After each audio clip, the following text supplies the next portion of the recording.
webinars. This lesson is about pronouncing the ta marbuta. Objectives: to understand what the ta marbuta is and how it is pronounced when carrying on your recitation or when stopping. So we'll briefly cover again what this letter is. So this is the ta marbuta, and it looks like a little ha with two dots on it. And essentially the reason it is like that is because sometimes it will behave as the normal ta. So here we have the normal ta that we're used to, and this one is known as the ta al maftuha, and we know we have the normal soft ha that we've learned in the alphabet. So the ta marbuta is effectively drawn as a little ha with the two dots, which would normally be on the normal ta. And the reason for that is sometimes this ta marbuta behaves as the normal ta, and sometimes it will behave as the soft ha. So the rules then. So we'll read these rules and then we'll look at some examples on the next few slides. So the ta marbuta is pronounced like the normal ta unless it is at the end of a word and you are stopping on that word. If the ta marbuta is at the end of a word and you are stopping on that word, then it is pronounced as a ha when sakin, i.e. ha sakin. So let's do an analysis. So the first rule. Below is when the ta marbuta is pronounced as a ta. So it's pronounced as you would expect it to be, as a ta, as we are not stopping on the word with an ending of the ta marbuta. So let's take the first example here. Here we have al-qiyamati,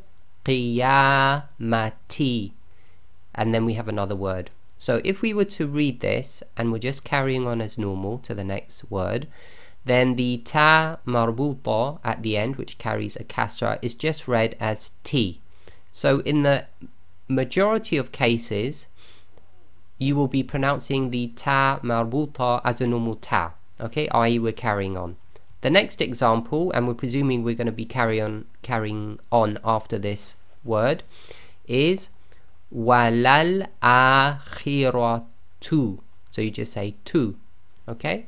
So again, keeping the rule simple, just read the ta marbuta as if it's a normal ta. Now, the change comes in this case. Below is when the ta marbuta is pronounced as a ha sakin, as we are stopping on the word with an ending of the ta marbuta.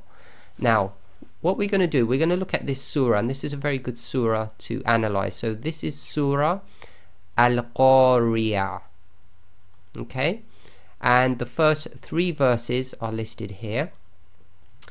And if you have a look at all these three sentences, each one ends with the ta marbuta. So in each of these cases, we're going to presume that you're going to stop on each of these sentences. So the first one, al-qari'ah.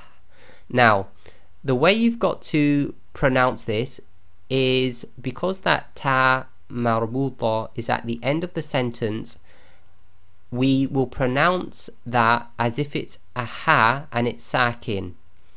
So this is very difficult and it's very, very subtle. Sometimes you can hardly hear the reciters doing this, but effectively you've got to have a slight ah sound right at the end. So on that first sentence there, it will be al-qari'ah, and you'll hear a slight breath, a slight ha at the end coming from the bottom of the throat. So again, it's al-qari'ah, and you'll hear ah, but very, very soft. So if I overemphasize it, it'll be ah right at the end. Okay, so you'll have to listen, and what we're going to do on the next slide, we're going to have the same three lines, but I'm going to have a recitation from Husari, and you can listen to the recitation, or otherwise go onto an online go to www.quranexplorer.com and have a look at this verse and listen to the first 3 verses. Okay, so there'll be a very slight sound right on the end of that word. So we just pretend that ta marbuta is a ha and it's sakin, so you get a slight ha sound at the end of the previous sound. So the second sentence there would be mal qari and then the last one is again al qari'ah. Okay, so we're going to go on to the next slide and we'll play you Husari reciting these 3 verses.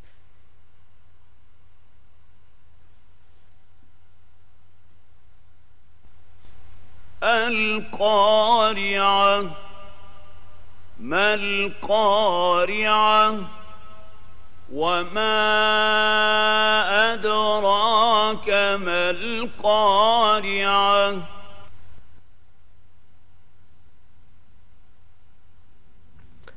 Okay, so in conclusion, you now know what the ta marbuta is and how to pronounce it in the different scenarios.